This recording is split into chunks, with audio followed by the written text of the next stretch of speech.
Hey everyone, Shannon here with a video to recap really what happened at the card show that I attended with my kids on Saturday, February 26th, so a couple weeks ago. And I just want to talk about what went well, what maybe could have gone a little better, and just an overall kind of reality check on the show. So, shows at the Lansing Mall, and it was put on by Red Cedar Cards, and I don't know what the exact name of it is, but it's Red Cedar in Lansing. So show went from 10 until 4. Dealers could set up at 8. Now, kind of a side note here, my wife worked that day, and so I did have both my kids with me, which they've run around card shows now for a little bit, probably 4 or 5 card shows each. So, I mean, they know what's going on, but certainly that adds kind of a different element to it. So, the first tip that I would say is a lesson learned is be early. And the reason for that is when you're sitting there at a table, you can't get up and roam around unless you have someone else there that can watch your table for you. Obviously, when you have 2 kids who are, maybe a little bit younger, that makes it really tough. So when you show up early, it at least allows you an opportunity to walk around a little bit. One concern I had going into the show, and I think this really carried out, have a showcase. And, to be honest, this is my first time setting up. So I don't have a showcase yet. Before I set up again, I will. I just think that's a must-have. People just, they don't really, the way it was put to me before the show, they don't take you seriously. And again, I found that to be absolutely 100% true. You had some people that would stop by and, they look through boxes and see what you got. But by and large, people they want to look in showcases, it seems. So, third lesson, this one was a little bit comical and just a little bit, I don't know, kind of shocking. My old thoughts about kids' interests and maybe not kids' interests, but kids' budgets and ability to get into big cards. My thoughts on that are very outdated. It's amazing how many 10 to 12-year-old kids walking around with, multi-$100 cards, maybe even thousands. That boggled my mind. So some of them you figure, their parents are giving them a lot of money. Some of them, maybe they've just done a really nice job flipping. So the kids tend to somehow, one way or another, they've got money and or cards that they can use to move into bigger stuff. So and as I alluded to in the first point about being early, you can't walk around, and that, for me, when I go to a card show, that's a big deal. I love digging through value boxes and finding good deals that I can flip, or else PC cards I can get for cheap. So certainly a big disadvantage there. Not everything went all that bad, though. I have to admit, the show went really well for my first time, and I think there are some reasons that was the case. Number one, I felt like I was extremely well prepared. Obviously, can't replace experience, so something I don't have is the experience of setting up multiple times. But watched a lot of YouTube videos and inquired about tips, tried to get as many tips as I could before heading into the show rather, and felt like I followed my plan pretty well. I'd gone to the bank the day before, so I had change. The boxes were well labeled. Every card had a sticker on it, and the sticker either had a price or had a sign that had color-coded stickers, and each color had its own price, kind of thing. So that made it really easy for both customers to look through and know what the prices were. And then for me, when they hand me a stack, what can you do on this? Okay, well, here's what your total would have been individually, and then certainly, work with them, which brings me to my next point: flexibility.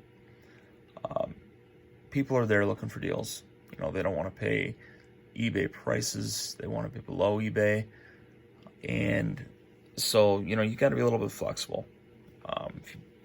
If your whole plan to flip cards is going on eBay, buying cards, and then selling them at a show, odds are you're going to lose more than you're going to win. So being flexible is extremely important. I did my best to have something for everyone. There's some things I'm not very knowledgeable about, but like soccer, UFC, that kind of stuff, hockey even. I didn't have a ton of it, but I at least had something at the table for anyone who may be interested. Picked up a few things in the weeks before the show, just kind of knowing that at some point I would be setting up, but just trying to have something for everyone: the right sport, the right teams, the right players, etc. Really the right budgets, but there again, my preconceived notions about that were a little bit flawed. So there again, I've learned. The last thing I wrote down that I felt like I did pretty well was remain disciplined. A lot of people come up to the table, are you buying? Are you looking to buy? And I really wasn't at this show. It was just more an experiment. What can I do? Can I, first and foremost, you're like, can I pay for my table? Can I cover the cost of paying for the table by selling these cards? And, the show started out a little bit slow for us, but, by a couple hours in, we were in pretty good shape that way. And then, like I said, it was 10 to 4. I would say between 11 and 1 were the busiest times. And,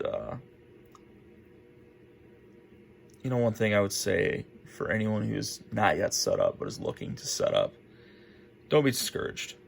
Okay, there's going to be someone at the show, maybe right next to you, as my luck had it was the case. But very nice people at the show. But you're gonna sit there and you're gonna watch people flock to other tables right around you, and they're not gonna stop at yours, or they might just stop and glance quick or whatever. And you're gonna be like, man, my stuff is just crap compared to some of their stuff. Don't get discouraged. Okay, there's a market for everybody in this hobby. And I had some of the nicest people walk up and, they're trying to make a deal, new to the hobby, whatever. And you just try and be really friendly with them, sincere, and answer any questions they have. And, ask them if they're looking for something.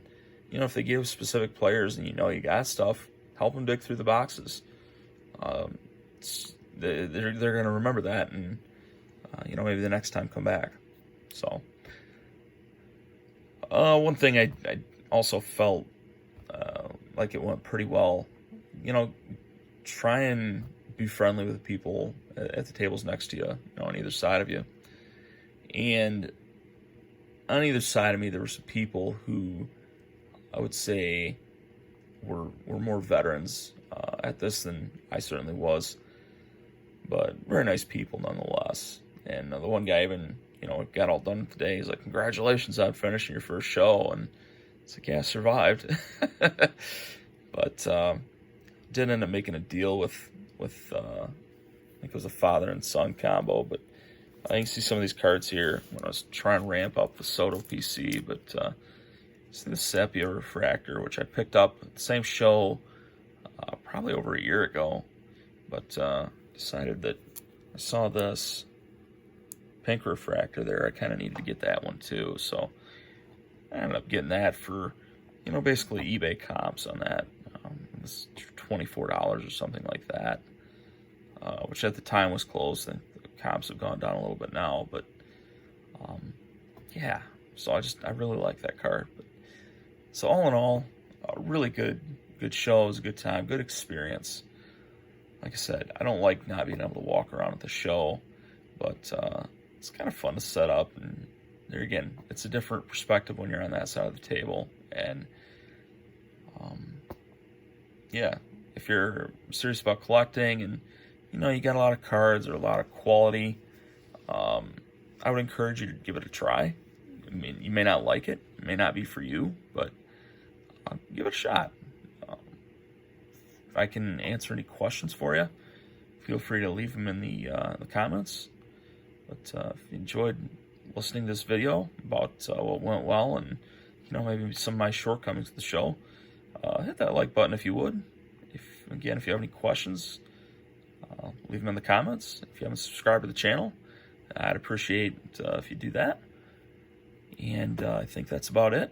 We're kind of ramping up, trying to build up some inventory to take down to the Shipshewana show later this month. We're not going to set up there, but I think we're going to try and head down to that show and see what we can do. So thanks everyone for watching. Have a good week, and talk to you later.